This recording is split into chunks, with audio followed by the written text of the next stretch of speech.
राज्यसभा में ऊपरी सदन में महिला सांसदों के साथ मारपीट की गई, ये विपक्ष का आरोप है और महिला सांसद अपने घाव भी दिखा रही हैं।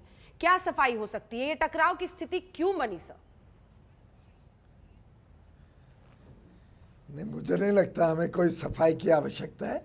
आपने और पूरे देश ने तो सब कुछ स्वयं ही देखा है, तो आप किससे सफाई मांग रहे हैं? आपने तो सफाई उनसे मांगनी चाहिए जो झूठ के पुल बांध रहे हैं आपके चैनलों पर, और पूरा खुलासा आपके मीडिया के मित्रों ने ही कर दिया। अब तो पूरी बात बाहर निकल आई है, तो आप मुझसे क्या पूछ रहे हैं? उनसे पूछिए।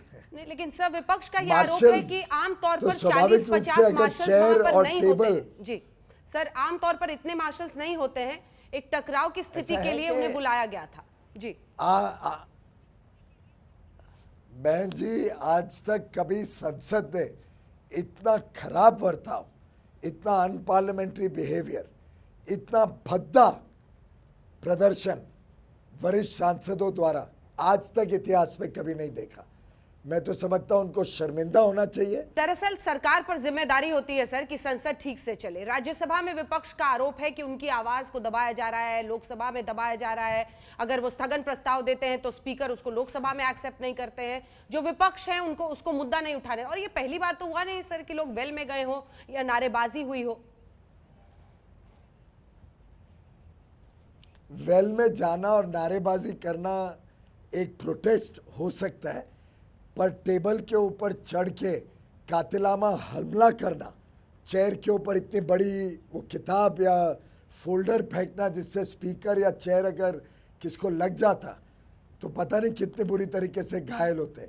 लेडी मार्शल्स का व्यवहार आपने देखा, आई एम श्योर।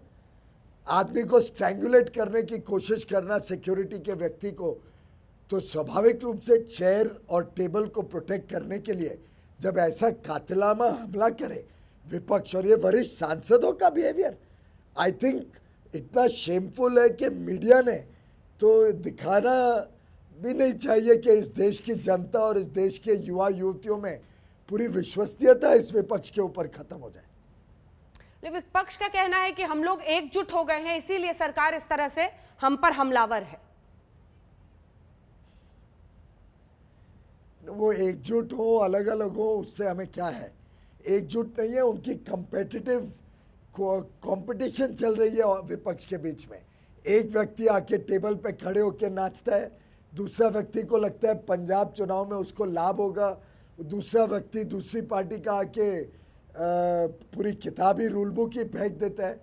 आपसी झगड़े विपक्ष के मुझे लगता है इतने ज़्यादा है कि एक व्यक्ति कभी वेल में आता है तो दूसरा कोई और नारा लेके आता है।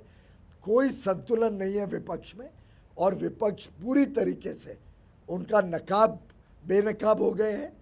पूरी तरीके से विपक्ष की मंशा देश के सामने आ गई है। विपक्ष ने प्री प्लान स्ट्रैटेजी से 19 जुलाई से जब प्राइम मिनिस्टर को इंट्रोड्यूस नहीं करने दिया अपने माननीय यूनियन काउंसिल ऑफ मिनिस्टर्स के नए सदस्यों को, तब से लेकर लगातार कल तक विपक्ष ने हाउस में बहस नहीं होने दी, हाउस चलने नहीं दिया। अपने हिसाब से जब उनको बोलने का मौका चाहिए तो बैठ भी गए, डिवीजन भी कर लिया, लेकिन हाउस का बिजनेस नहीं चलने देना ये इनकी सोची समझी रणनीति थी।